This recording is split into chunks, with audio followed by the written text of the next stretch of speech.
हाय दोस्तों, कैसे हो? कल हमने बात की थी मारवाड़ के पंचपीर में पाबूजी की। आज हम मारवाड़ के पंचपीर के दूसरे लोक देवता है हड़बूजी, उनकी बात करते हैं।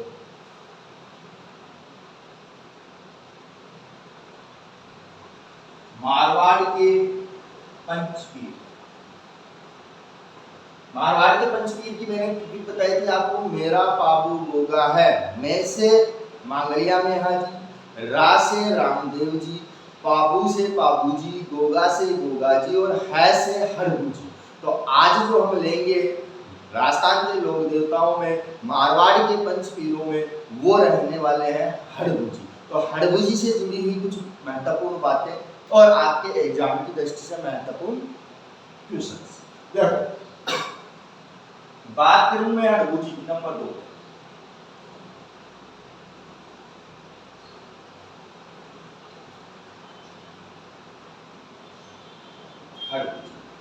हड़बू जी के जन्म की अगर बात की जाए कि जन्म कहाँ हुआ, तो इनका जन्म हुआ था बुंडेल नागौर में। हड़बू जी का जन्म कहाँ हुआ? बुंडेल नागौर में। इनके पिता का नाम था मेहाजी सांखड़ा।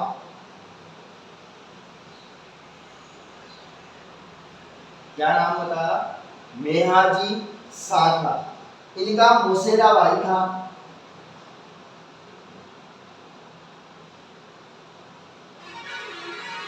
रामदेव जी। मौसेरा भाई कौन? रामदेव जी। और इनके गुरु थे बालीनाथ।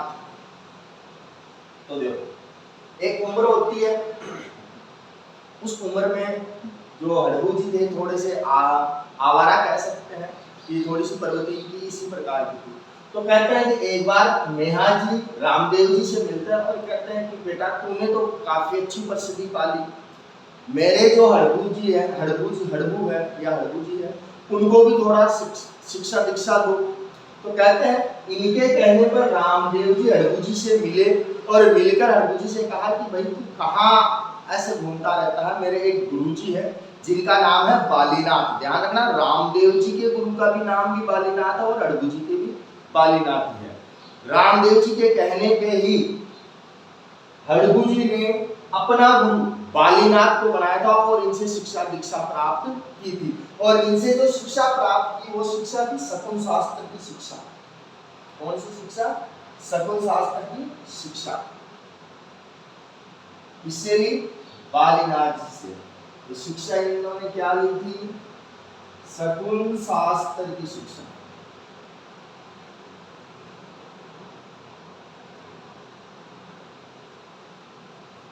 बालीनाथ जी से हड़बू जी ने कौन सी शिक्षा प्राप्त की?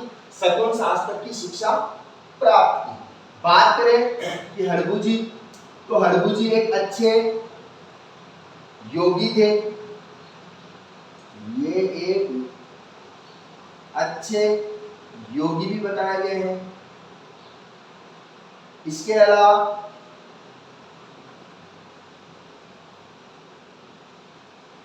शकुन शास्त्र के ज्ञाता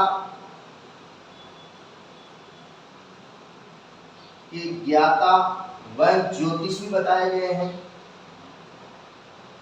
और जैसा कि मैंने कहा कि शकुन शास्त्र की शिक्षा इन्होंने किससे प्राप्त की? तो बालीनाथ से प्राप्त की। और बालीनाथ के पास में किसके कहने से गए थे? रामदेव जी के कहने से। इसके अलावा इन्हें सन्यासी और योद्धा भी बताया गया है। क्या बताया गया? सन्यासी और योद्धा।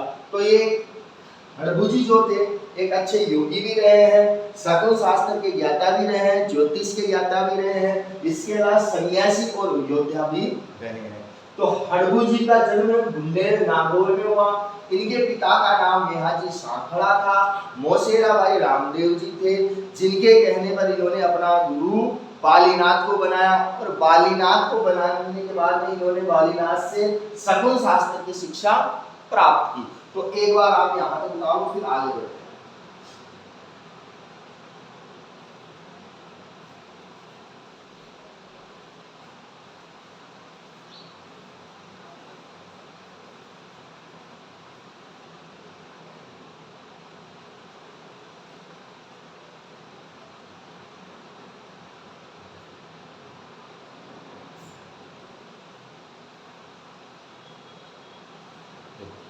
आगे बढ़ते हैं हम हड़बू जी के बारे में और जानकारी लेते हैं।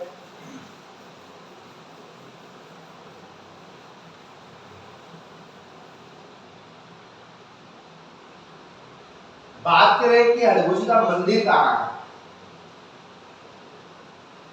तो हड़बू जी का मंदिर है बेंटी गांव फलोदी में। बेंटी गांव फलोदी में, ध्यान रहेगी।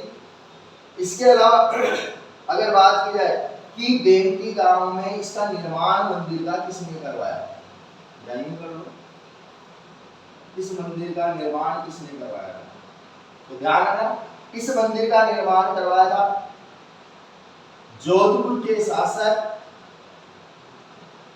जोधपुर के शासक अजीत सिंह ने।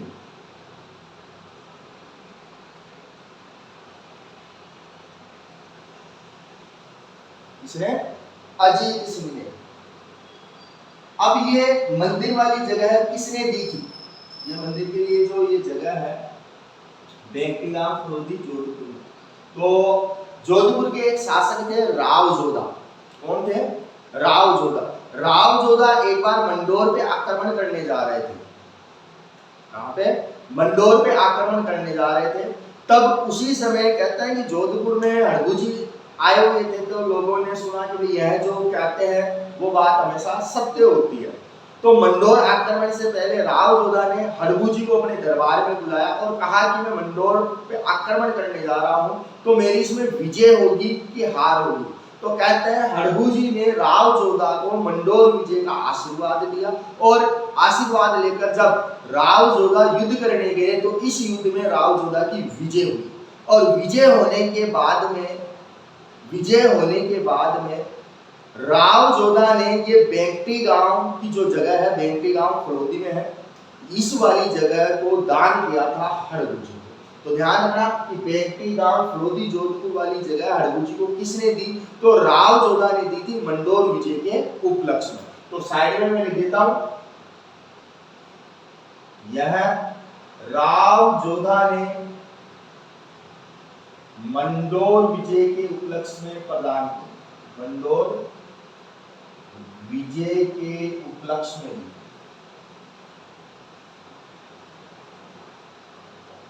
और इसी पर फिर बाद में जोधपुर के शासक रहे अजीत सिंह औरंगजेब के समय, उन्होंने फिर यहाँ पे इनका मंदिर बनवाया। अब ये जमीन के पास में थी, तो कहते हैं कि बेंटी गांव में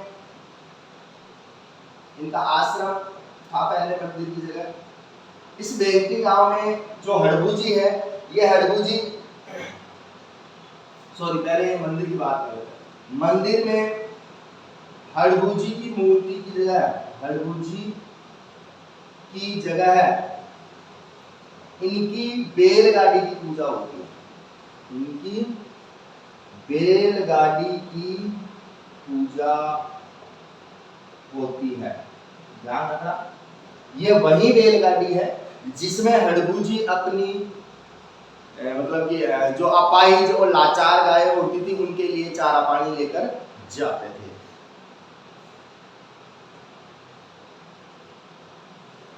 अपाहिज व लाचार गायों के लिए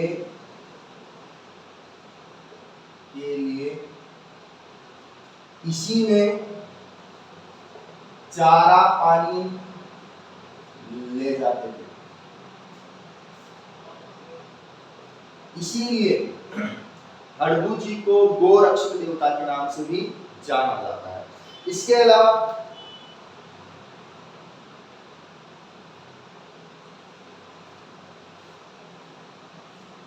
बेंटी गांव में गायों की सेवा करते थे।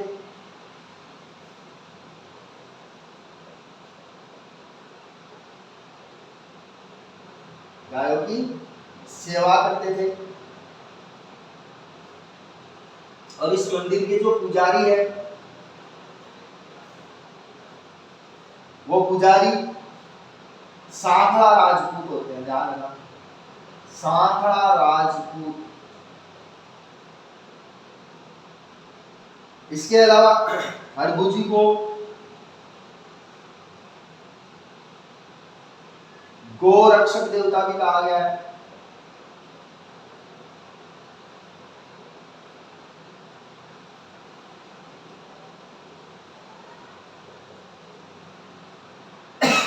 और बात करें कि इन्होंने समाधि कब ली, तो कहते हैं रामदेव जी के समाधि लेने के बाद 8वें दिन इन्होंने समाधि ली थी। तो रामदेव जी के समाधि लेने के 8वें दिन लेने के बाद 8वें दिन समाधि ली। 8वें दिन समाधि। तो ये थे हमारे हड़बू जी और हड़बू जी से रिलेटेड पूछे जाने वाले क्वेश्चन या हड़बू जी से पूछे जाने वाली बात। तो हड़बू जी का मंदिर व्यक्ति का फरोदी में है। यहाँ जो जगह दी थी वो जोधा ने मंडोर विजय के उपलक्ष्य में दी थी और यहीं पर भी बाद में जोधपुर के शासक अजीत सिंह ने मंदिर बनवाया। हड़बू जी यही मंदिर में हड़बू जी की जगह है। बैलगाड़ी की पूजा होती है। इसी बैलगाड़ी में है अपाहिज में लाचार गायों के लिए चारा ले जाया करते थे। व्यक्ति गांव में या गांवों की सेवा करते थे। इस मंदिर में जो इनके पुजारी होते हैं वो होते हैं साकड़ा राजपूत। हड़बू जी को गोरक्षक देवता भी कहा जाता है। उसका मैंने बताया कि अपाहिज गायों की लाचार गायों की सेवा किया करते थे व्यक्ति गांव में। इसके अलावा रामदेव जी के समाधि लेने के बाद 8वें दिन हड़बू जी ने भी क्या ली, समाधि ली और अपनी जीवन लीला समाप्त कर ली। ठीक है, तो ये थे रामदेव जी के मौसेरे भाई और मेहाजी सांखड़ा के मेहाजी सांखड़ा के पुत्र और रामदेव जी के मौसेरे भाई। तो ध्यान रखना कि रामदेव जी और हड़बू जी दोनों मौसेरे भाई थे। तो आगे